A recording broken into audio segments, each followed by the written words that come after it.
ഭൂമിയിലുള്ള ഏറ്റവും വലിയ യുദ്ധഭൂമി മനുഷ്യൻ്റെ മനസ്സാണ്.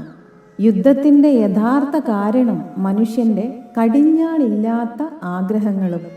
അന്തമില്ലാത്ത ആഗ്രഹങ്ങൾ സ്വസ്ഥതയില്ലാത്ത ജീവിതത്തിന് കാരണമാകും. ആഗ്രഹങ്ങൾ നല്ലതല്ല എന്നതല്ല, അത് നമ്മുടെ സമാധാനത്തെ തകർക്കുന്നതാവരുത്. നടക്കുമെന്ന് ഉറപ്പുള്ള ആഗ്രഹങ്ങൾക്ക് വേണ്ടി അഹോരാത്രം ശ്രമിക്കണം. നടക്കില്ല എന്ന് തോന്നുന്ന ആഗ്രഹത്തിന് വേണ്ടിയും ശ്രമിക്കണം. ചിലപ്പോൾ നടന്നാലോ?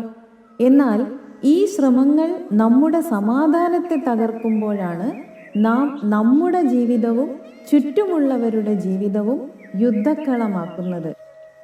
എന്താണ് ഇതിൻ്റെ പ്രതിവിധി?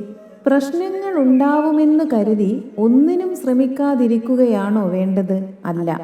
ശ്രമങ്ങൾ അവനവൻ്റെ കഴിവിൻ്റെ പരമാവധി ഉപയോഗിച്ച് നടത്തുമ്പോൾ തന്നെ ഈ ശ്രമങ്ങളുടെ പരാജയവും വിജയവും സ്വീകരിക്കാനുള്ള മനസ്സും വളർത്തുക.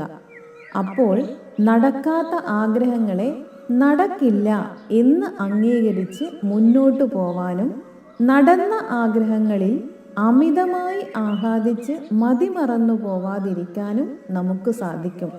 ഇത് മനസ്സിനെ ഒന്നടക്കി നിർത്തി സമാധാനത്തിലേക്ക് തിരിച്ചു വരാൻ നമ്മളെ സഹായിക്കും. ഈ ഭൂമിയിൽ കുറേ കാര്യങ്ങൾ നമ്മുടെ നിയന്ത്രണത്തിലാണെന്നും കുറേ കാര്യങ്ങൾ നമുക്ക് യാതൊരു നിയന്ത്രണവും ഇല്ലാത്തവയാണ് എന്നും അറിയുക.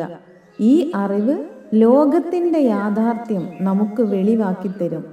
അത് മനസ്സിലായാൽ അടുത്ത നിമിഷം നാം ഉണ്ടാവുമോ എന്നുപോലും അറിയാത്ത ഈ ലോകത്ത് ഇപ്പോഴുള്ള കാര്യങ്ങളിൽ സന്തോഷിക്കാനും ചെയ്യേണ്ട കാര്യങ്ങൾ ശ്രദ്ധയോടെ ചെയ്യാനും ബന്ധങ്ങളെ സ്നേഹം കൊണ്ട് നിലനിർത്താനും നമുക്ക് കഴിയും.